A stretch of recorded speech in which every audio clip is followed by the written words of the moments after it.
Hey, it's July, so that means naturally we should be talking about whiskey of the year, right? Now, I mean, a majority of the things that are going to come out to influence whiskey of the year have already come out, so we don't really need to worry about, the BTAC and stuff like that that's going to come out and always going to be competing. King of Kentucky's, all that stuff's going to be coming out during allocation season, and it all really doesn't matter. We should talk about what actually constitutes something as whiskey of the year. Is it something that's arbitrary? Is it something that's really calculated? I want to talk a little bit about that. So grab yourself something to drink and let's talk about it. Hi everyone, welcome to Highly Allocated Problems. My name's Jeff, and that's right, it's July. So why are we talking about whiskey of the year in July? Well, yeah, allocation season's coming, but even with allocation season coming, that doesn't mean anything. And I mean anything for what whiskey of the year is or even should be. Let me break it down for you. See, when we talk about whiskey of the year, these are probably what people are thinking of. The big, really big, expensive, the super age-stated stuff that is impossible to find, but they're supposed to be so good that these must be whiskey of the year. And that's all fine and dandy, but the thing is, a whiskey of the year should be something that is obviously delicious, very highly rated. Also, I think it should be affordable, and I also think it should be readily available. And these are the things that I think are the whiskey of the year, the thing that the masses, the people can actually get their hands on. And they got to try it and experience it, and they get to talk to their friends about it. And the people that are into whiskey, they can talk about it because they've all gotten to experience it. Only a small subset of the market can either get their hands on or afford some of those other items, and it's not really representative of what a whiskey of the year should be. So that's exactly what I want to talk about, is I want to talk about the things that I believe were the best releases so far this year, and BTAC and all that stuff kind of really doesn't even matter at this point.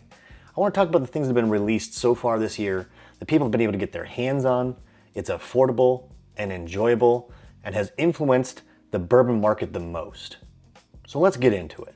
All right, first up, we have the Green River Wheated Full Proof. And that came out probably in February of this year.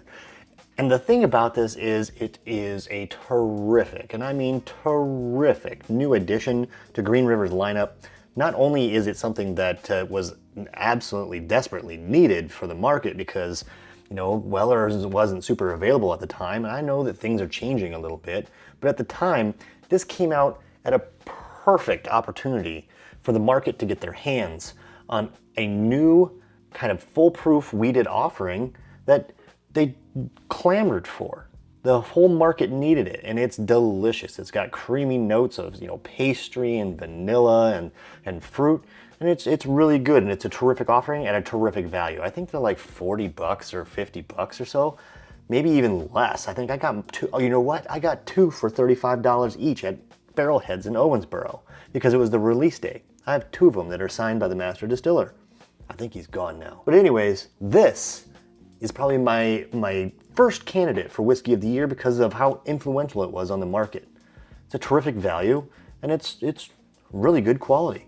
The Evan Williams 250th anniversary single barrel expression that was offered earlier this year kind of kicked things off, this kind of hype of legacy distillery single barrel offerings. It was really cool to see this 7-year single barrel at 117.76 proof, which I thought was just absolutely perfect for the 250th.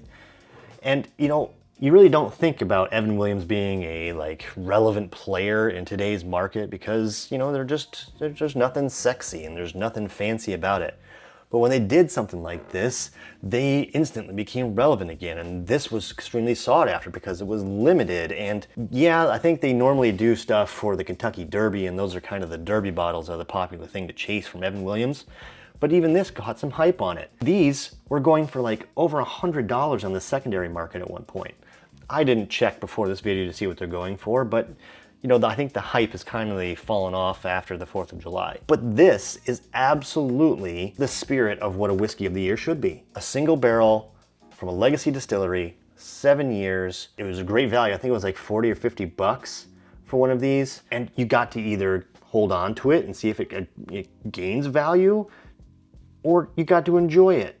Now, the only feedback that I have is that this wax was impossible to get off on the very first one that I had, so they need to look at that. But other than that, total Whiskey of the Year candidate. All right, next is an American Light Whiskey from Penelope. That's right, the 18-year American Light Whiskey from Penelope. Hazmat 18-year light whiskey, absolute flavor bomb. I mean, we're talking dessert in a glass. This is a terrific offering at 18 years. And I think they were like, I think I got mine for like 130 bucks or something like that. So pretty good value for something that's 18 years old, hazmat. I think this is absolutely delicious. A ton of people I know were able to get one. And this is the kinds of things that are Whiskey of the Year. You have to be able to provide something that's diverse and accessible. You can't just gatekeep everything by putting it in a big box, saying it's super rare, and selling it for $500 at the distillery. You have to get it in front of as many people as possible, so that way everyone collectively can form their own opinion on whether it's really good and whether it's desirable and whether it's something that should be considered for Whiskey of the Year. And that's why it's on my list. What's not to love about the Old Grandad 114 single barrel? I mean, come on. A 7-year Jim Beam product, 7-year single barrel, 114 proof. You get all of those wonderful Jim Beam peanutty flavors that you can expect out of Old Grandad 114, and at like 45 bucks. Like, of course, this is on the list for Whiskey of the Year. I mean, it's been super accessible. I know everyone in the Mid-Atlantic region right now is absolutely punching the screen because they haven't even seen this thing, and I feel for you because you deserve to be able to get this, especially since it delivers as being a Whiskey of the Year candidate. Distribution aside, for the most part, it's been super accessible. It's been great value. It delivers on quality. This is absolutely something that should be considered for Whiskey of the Year. This is a prime candidate. These are the types of things that you can easily say, yep, that's a Whiskey of the Year candidate. Barrelcraft Spirits has been on an absolute tear so far this year. They even just dropped their latest like 20-year offering, which is just nuts. I probably won't ever get a hold of it, but it's fine. I did get a hold early on this year. This is their first release, kind of their special release of the year, and this was their 12-year Toasted American Oak. This is a blend of like Kentucky and Indiana and Tennessee distillate, 12 years in slow toasted American oak barrels. It is an absolute caramel bomb. It is terrific.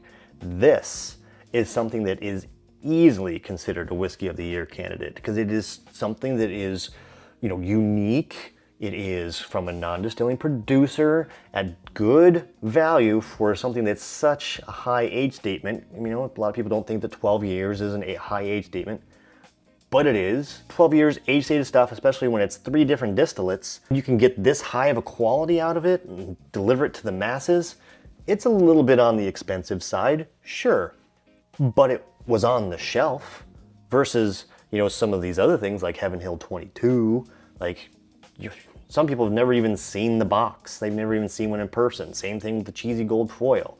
You know, the Henry Craver 10, yeah, that was a little bit more accessible from the distillery, but like, it was super expensive. I think it was like $300 or something like that. This is a 12-year age-stated, terrific offering at terrific value that, I mean, I think it's still available on the Barrel website for like 120 or 130 bucks. Yeah, it's a little expensive, but it's still a Whiskey of the Year candidate. Before I get into the very last bottle and what I consider the Whiskey of the Year so far this year, I want to thank you all for all of the views that you've been giving me in all my videos. It's been tremendous to see the support that you've been giving me, and I really appreciate it. We are very, very close. As of the recording of this, I think we're less than 100 subscribers away from 2,000 subscribers. I can't even believe that. It feels like just yesterday that we were at 1,000. So don't forget, when we hit 2,000 subscribers, I will put out a video as the 2,000 subscriber video. I will give instructions in that video of how we will be conducting the giveaway. Follow those instructions, enter to win a Russell's Reserve 13 Batch 6, an Eagle Rare 12, a Stag 26A or 25D, you'll be able to enter for free as long as you are a subscriber. So I appreciate it. Thank you so much. This has been so much fun, and I can't believe we're at 2,000 subscribers. And in that video, I'll highlight what we're gonna give away at 3,000 subscribers. I wanted to sneak this in here as an honorable mention. This is this isn't, one sec. The Knob Creek Blenders Edition. Not that it's like anything otherworldly, or I don't necessarily think that it was like great in my opinion. However, the impact it had on the market was super important. They did something different. You know, it was a new blend. It was not their normal 100 proof offering. This was proofed up, and it's a little bit sweeter than your normal Knob Creek stuff. They did something different. They introduced something different to the market, something that was accessible at like $45. This was terrific offering. I don't think it's necessarily whiskey of the year, but it definitely is worth mentioning. It's definitely a great value offering from Knob Creek, and I had to put them in here and just at least give them an honorable mention because it was a terrific offering. It's just, I didn't think it was anything special. It deserved to make it out here though. My whiskey of the year is the Barrelcraft Spirits Cigar Blend. Oh my goodness. The level of complexity that is in this blend, and just the flavors, the way it envelops your mouth, the fruitiness, the oak, the vanilla, just everything that you can think of that comes with a cigar blend, especially like, you know, that deep dark fruit, the caramel, the vanilla, you know, there's a little bit of leather and tobacco in there. All of that comes down to the just terrific craft that they put into this blend. And the thing is, this has just been selling like hotcakes. Tons of people love this bottle.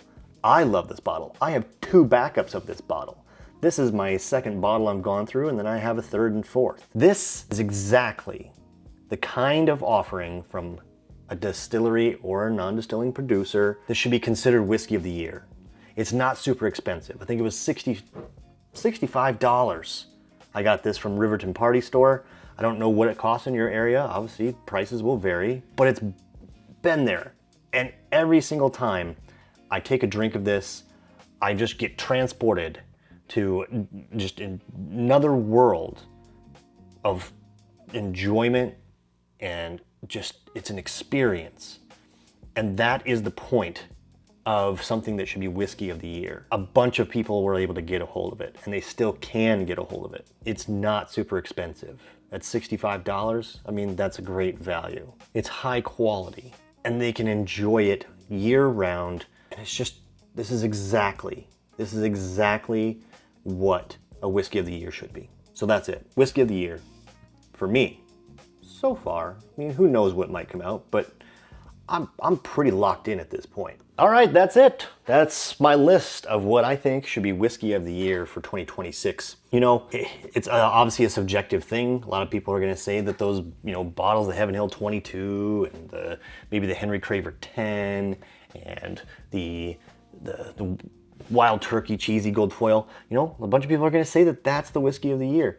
And they can certainly say so, but I don't think that's what the spirit of what whiskey of the year should be. It certainly can't resonate with the entire bourbon market of, you know, that's this mass consumerism that if they haven't all gotten to try it or haven't gotten a hold of one, how can they even consider that to be a whiskey of the year and agree with you? So that's why I think it's important that something that's whiskey of the year is something that's accessible, great value, high quality, and it's just, people can agree, like, yeah, that's a really good bottle. And I have yet to find someone, I mean, I'm sure there's a bunch of people out there, and I'm probably gonna get a bunch of people in the comments too that are gonna say it, that don't agree that that's a hell of a bottle. And that's why it's my whiskey of the year. I appreciate you taking the time to watch. Please take the opportunity, subscribe now. You're gonna need to be a subscriber to enter to the 2,000 subscriber giveaway. I can't wait to get that video out. I'm really looking forward to it. Really looking forward to seeing what we do for 3,000 subscribers and beyond, and I appreciate all of your support. Thank you so much for your time. We'll talk to you later. See ya.